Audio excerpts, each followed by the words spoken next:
ആഘോഷങ്ങൾ അവസാനിച്ചാലും VM super വാല്യുവിൽ ഓഫറുകൾ അവസാനിക്കുന്നില്ല. ഒരു വീട്ടിലേക്ക് വേണ്ട എല്ലാ സാധനങ്ങളും ഒരു കുടക്കീഴിൽ. VM super value and digi world, Chelakkara, Mullurkara, Vazhakode. Mannarkkad fire station ഉദ്യോഗസ്ഥരുടെ നേതൃത്വത്തിൽ വട്ടമണ്ണപ്പുറം AMLP സ്കൂളിൽ വിദ്യാർത്ഥികൾക്ക് നീന്തൽ പ്രായോഗിക പരിശീലനം നൽകി. പരിശീലന പരിപാടി മണ്ണാർക്കാട് ഫയർ സ്റ്റേഷനിലെ സ്റ്റേഷൻ ഓഫീസർ സുൽഫീസ് ഇബ്രാഹിം ഉദ്ഘാടനം ചെയ്തു. സമൂഹത്തിൽ അടിക്കടി ഉണ്ടാകുന്ന മുങ്ങിമരണങ്ങൾ കുറച്ചുകൊണ്ടുവരുന്നതിനും ശാരീരിക ആരോഗ്യങ്ങൾ പരിപാലിക്കുന്നതിനും നീന്തൽ അത്യുത്തമമാണെന്ന് സ്റ്റേഷൻ ഓഫീസർ സുൽഫി ഇബ്രാഹിം ഉദ്ഘാടന പ്രസംഗത്തിൽ പറഞ്ഞു.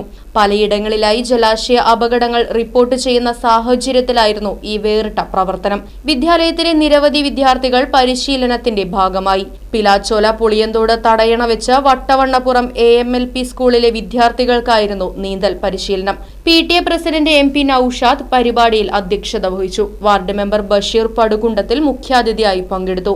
മണ്ണാർക്കാട് ഫയർ സ്റ്റേഷനിലെ നീന്തൽ വിദഗ്ധരായ Suresh Kumar, Tijo Thomas, home guard A Pradeep, civil defence അംഗങ്ങളായ റെജീന, M മുഹമ്മദ് എന്നിവർ പരിശീലനത്തിന് നേതൃത്വം നൽകി. Staff convener C Muhammad Ali, മുൻ പ്രധാനാധ്യാപകൻ TK Muhammad, പ്രധാനാധ്യാപിക KM Shahina Saleem, PTA അംഗങ്ങളായ PP Ummer, MP Shamsuddin, M Gafoor, M Mustafa, അധ്യാപകരായ KP ഷാഹിദ്, റോഷൻ, പിഷ, ദിലു ഹനാൻ, N ഹാഷിദ്, സഫർ ഫെമിന, അഞ്ജന ഷെറിൻ തുടങ്ങിയവർ സംസാരിച്ചു.